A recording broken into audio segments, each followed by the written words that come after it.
아침에 나로 주의 인자한 말씀을 듣게 하소서. 성도 여러분 안녕하세요. 금요일입니다. 오늘도 하나님의 사랑이 여러분들의 삶의 자리에 가득하기를 간절히 소망합니다. 말씀 한 국 봅니다. 열왕기상 15장 9절부터 24절까지의 말씀을 봉독해 드립니다. 이스라엘의 여로보암 왕 제20년에 아사가 유다 왕이 되어 예루살렘에서 41년 동안 다스리니라. 그의 어머니의 이름은 마아가라. 아비살롬의 딸이더라. 아사가 그의 조상 다윗같이 여호와 보시기에 정직하게 행하여 남색하는 자를 그 땅에서 쫓아내고 그의 조상들이 지은 모든 우상을 없애고 또 그의 어머니 마아가가 혐오스러운 아세라상을 만들었으므로 태후의 위를 패하고 그 우상을 찍어 기드론 시냇가에서 불살랐으나 다만 산당을 없애지 아니하니라. 그러나 아사의 마음이 일평생 여호와 앞에 온전하였으며 그가 그의 아버지가 성별한 것과 자기가 성별한 것을 여호와의 성전에 받아들였으니 곧 은과 금과 그릇들이더라. 아사와 이스라엘의 왕 바아사 사이에 일생 동안 전쟁이 있으니라. 이스라엘의 왕 바아사가 유다를 치러 올라와서 라마를 건축하여 사람을 유다 왕 아하사와 왕래하지 못하게 하려 한지라. 아사가 여호와의 성전 곡간과 왕궁 곡간에 남은 은금을 모두 가져다가 그의 신하의 손에 넘겨 다메섹에 거주하고 있는 아람 왕 헤시온의 손자 다블리몬의 아들 베나단에게 보내며 이르되 나와 당신 사이에 약조가 있고 내 아버지와 당신의 아버지 사이에도 있었느니라. 내가 당신에게 은금 예물을 보냈으니 와서 이스라엘 왕 바아사와 세운 약조를 깨뜨려서 그가 나를 떠나게 하라 하며 베나닷이 아사 왕의 말을 듣고 그의 군대 지휘관을 보내 이스라엘 성읍들을 치되 이온과 단과 아벨벤 마아가와 긴네렛 온 땅과 납달리 온 땅을 쳤더니 바아사가 듣고 라마를 건축하는 일을 중단하고 디르사에 거주하니라. 이에 아사 왕이 온 유다에 명령을 내려 한 사람도 모면하지 못하게 하여 바아사가 라마를 건축하던 돌과 제목을 가져오게 하고 그것으로 베냐민의 게바와 미스바를 건축하였더라. 아사의 남은 사적과 모든 권세와 그가 행한 모든 일과 성읍을 건축한 일이 유다왕 역대지략에 기록되지 아니하였느냐. 그러나 그는 늙음하게 발에 병이 들었더라. 아사가 그의 조상들과 함께 자매 그의 조상들과 함께 그의 조상 다윗의 성읍에 장사되고 그의 아들 여호사밧이 대신하여 왕이 되니라. 아멘. 우리가 신앙생활을 하면서 젊었을 때 귀한 신앙을 가지고 살다가 나이가 더 들어서 아주 더 성숙한 신앙의 모습이 된다면 얼마나 좋겠습니까? 성경 안에는 그런 귀한 믿음의 모습을 보여주는 사람들이 있죠.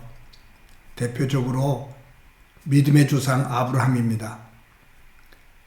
그는 젊었을 때도 그렇지만 그가 나이가 들어서도 하나님 앞에 귀한 모습으로 서지요.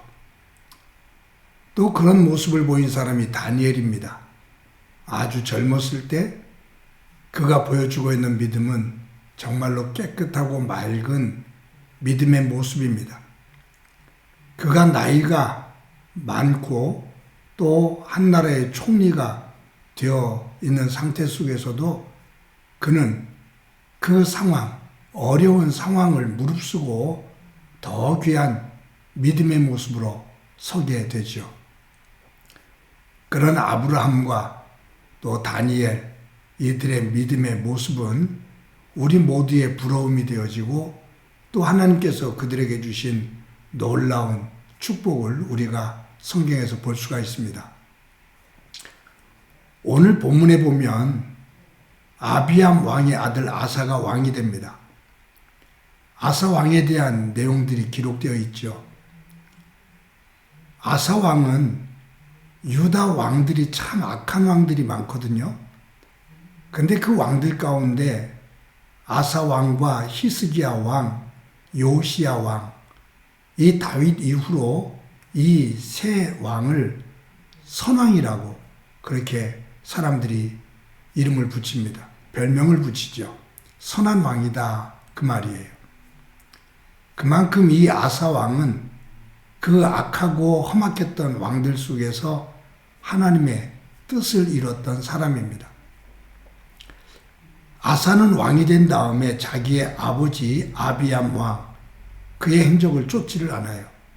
오늘 성경에 보면 아사 왕이 다윗의 행적을 따랐다, 다윗을 닮아서 살아갔다라고 그렇게 말을 합니다.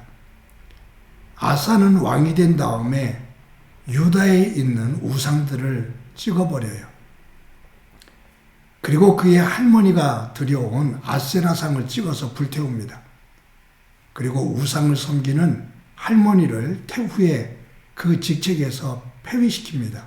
대단한 용기죠.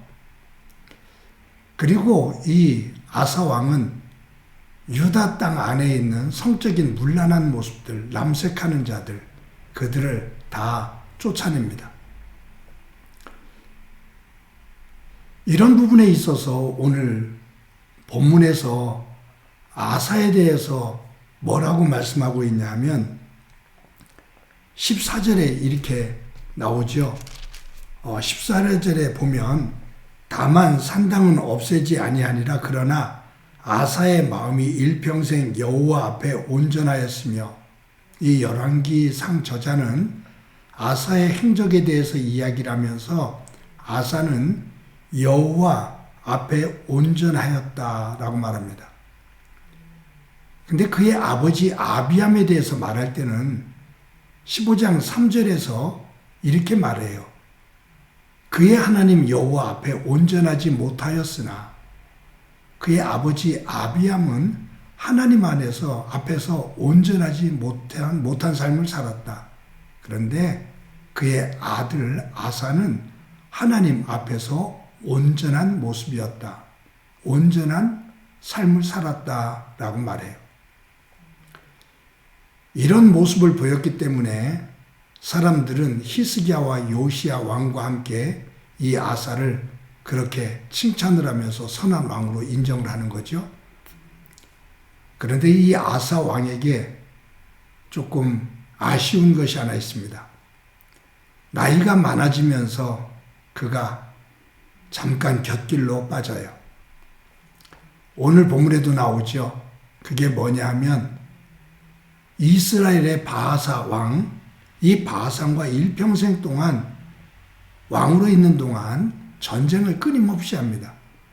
근데 이스라엘의 바하사 왕이 쳐들어와요. 그때 이 아사 왕이 이 바하사 왕, 이스라엘의 바하사 왕을 막기 위해서 누구의 도움을 요청하냐 하면 아람 왕의 도움을 요청합니다. 성전에 있는 금은 부하들을 꺼내서 신하들에게 주고 아람 왕에게 가서 도움을 요청해라.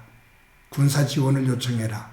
라고 합니다. 그래서 베나닷이 군사를 몰고 와서 이스라엘의 바하사 왕을 물리치죠. 그런데 오늘 본문에는 나오지 않지만 역대하 14장에 보면 이 모습에 대해서 부정적인 모습을 싣고 있어요. 뭐냐 하면 아사 왕이 처음 왕이 되었을 때 구스의 세라라는 사람이 100만 대군을 이끌고 이스라엘을 칩니다. 유다를 칩니다. 이 당시에 100만 대군이라는 것은 어마어마한 거예요. 그때 아사 왕이 주변에 있는 어떤 왕들에게도 도움을 요청하지 않고 하나님 앞에 무릎을 꿇습니다. 그리고 하나님 앞에 간구합니다. 하나님만이 도우실 수가 있습니다. 라고 하나님께 도움을 요청합니다. 하나님께서 구스 군대를 치셔서 멸하십니다. 그러면서 이 아사 왕이 하나님 안에서 놀라운 복된 모습을 보이거든요. 그런데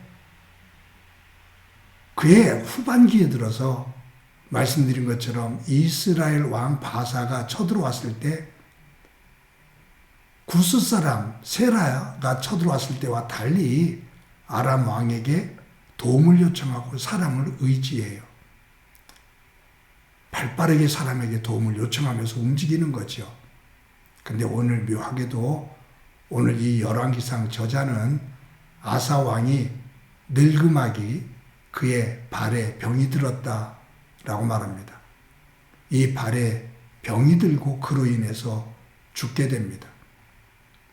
그의 후반기에 하나님을 향해 발걸음을 옮기지 않고 사람에게 도움을 요청하며 발걸음을 옮길 때 그가 그 발에 병이 들고 죽게 되는 거죠. 아사 왕의 전체 삶은 선한 왕이었습니다. 그런데 후반기에 이처럼 한 가지 큰 흠을 만들고 맙니다. 사랑하는 성도 여러분, 저와 여러분의 삶의 자리를 한번 돌아봅시다. 그리고 젊다면 젊은 대로, 나이가 들면 나이가 드는 대로 하나님 안에서 더 성숙한 모습으로 세워져 하나님께 영광이 되어지기를 소망합니다. 요셉처럼, 아브라함처럼, 다니엘처럼 하나님의 영광된 백성으로 세워지고 그 위에 하나님의 은혜가 가득하기를 간절히 소망합니다. 한번 기도드립니다. 하나님 감사합니다. 아사 왕이 그의 늙음하기 어려움을 겪었을 때 하나님 앞에 무릎 꿇지 않고 사람에게 도움을 요청하며 발걸음을 옮겨 그의 생애에 오점을 남기는 모습을 봅니다. 저희들 젊으면 젊은 대로, 나이가 많으면 나이가 많은 대로 하나님 안에서 나를 돌아보아 아브라함과 특히 요셉과 다니엘과 같은 사람들처럼 성숙한 믿음으로 설 수 있도록 은총 베풀어 주옵소서. 함께 해주시리라 믿고 예수님의 이름으로 기도드립니다. 아멘.